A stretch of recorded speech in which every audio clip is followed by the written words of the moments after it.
Heritier Lumumba was subject to racist taunts and nicknames while playing at Collingwood, but when he raised concerns, he was removed from the leadership team. I didn't hear it. I didn't hear it. Collingwood eventually commissioned a report into how the club handles racism, although Lumumba didn't participate. For the Collingwood Football Club to suggest that it needs to embark on this investigation to get my truth, and it wants me to participate in that, it is rather insulting. The report identified a culture of systemic racism at the club, but the club's president chose to emphasise Collingwood's bravery in commissioning the investigation. This is an historic and proud day for the Collingwood Football Club. Feeling the heat, Maguire said this late today. I got it wrong. I said it was a proud day for Collingwood, and I shouldn't have. I did not mean we were proud of past incidents of racism and the hurt that it caused. It's been interpreted widely that way, and I regret that deeply.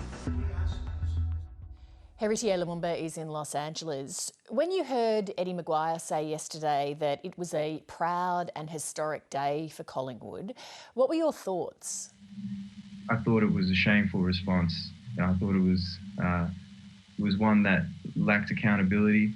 I thought it was just a continuation of what the report outlined, which is the Collingwood Football Club does not accept the reality of the way in which the club has created an environment that has caused serious harm to individuals, to families, and to communities. You've spent 8 years speaking out on these issues based on your personal experience. The report pretty much backs everything that you've said over that period of time, although it doesn't specifically go into your case. How much faith do you have that Collingwood is going to be able to turn over a new leaf? It's interesting when you say faith. I don't place any faith. My faith for the Collingwood Football Club in the current regime that it has is non-existent. I've been raising my concerns, voicing the countless experiences I have had with Collingwood for almost 8 years now.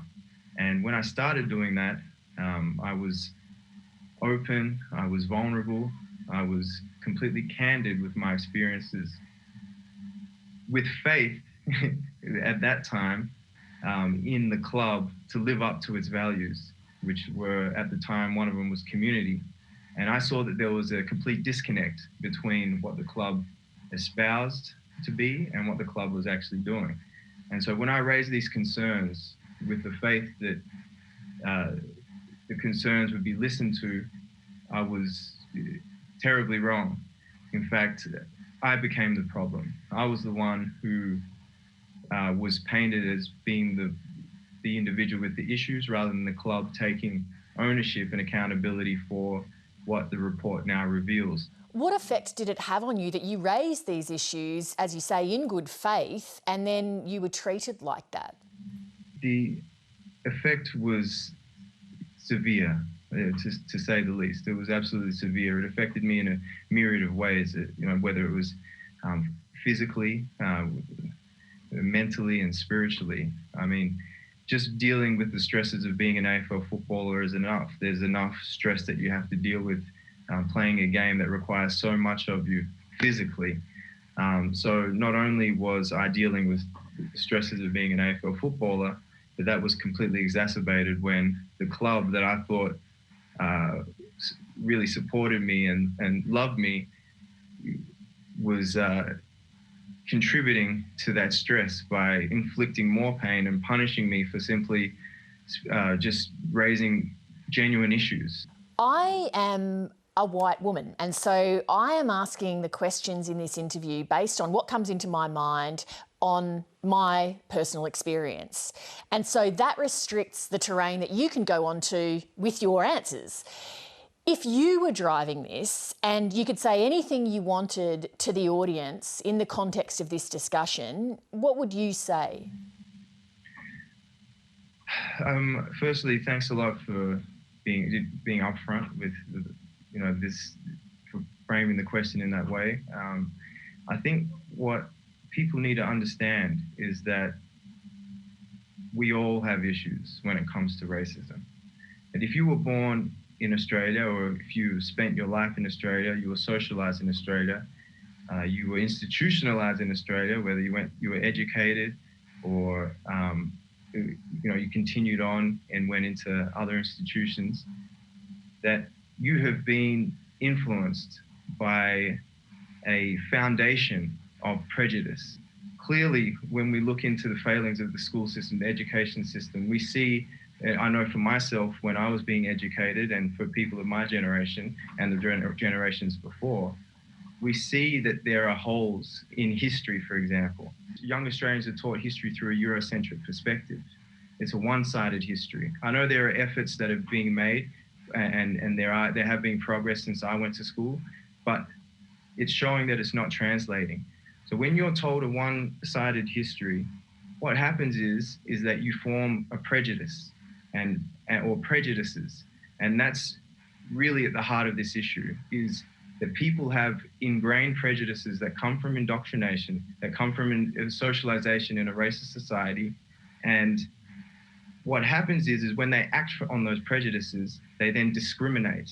And that's how you find racial discrimination. Now, if you have prejudices and are discriminating and are in a position of power, that's when your position becomes dangerous, not only to the people around you and to yourself, but when you look at an institution like the AFL, when you look at someone like a Gillon McLachlan or an Eddie Maguire or other individuals that I could easily point to, then when they have not done the work on themselves to deprogram from their prejudices, their decisions create discrimination, and it affects not only, as I said, people within the industry, but think of all of the people that are influenced by the decisions of the AFL, the standards that are set throughout all of society. And really, that's at the heart of it. People need to realize that we all have work to do on ourselves. We can't say, I'm not a racist, I'm not, no. You have racist ideas inside of you. It doesn't matter. I have racist ideas inside of myself. The dynamic's slightly different. You mentioned, obviously, you're a white woman. I'm a black man. I'm an African. So a lot of ideas that I ingested from my childhood are anti-African, are anti-black. So I've had to go on my concerted journey, perhaps a lot earlier, because I've had to confront discrimination. I've had to confront prejudice, and I've had to confront the prejudices that I hold for myself. So that's the message that I would like to say to anyone out there, is that we need to move away from, we're not racist. That's what we saw last night, or yesterday, last night for me. That's what we saw yesterday in Eddie Maguire's, his monologue, if you will, when he spoke about, we're not a racist club. That is an indicator to me that, yes, you are a racist club, because anyone that values anti-racism knows exactly that that's not the type of language that you use when you're truly, and you have been dedicated truly to the journey of what is needed to do to eradicate the prejudices. Heritier Lumumba, thank you. Thank you very much, Lee. Appreciate it. Hi, I'm Lee Sales. Thanks for watching this story. If you'd like to watch more of 730's stories, they are on the left of your screen. And tap on the button below to subscribe and get the latest from ABC News.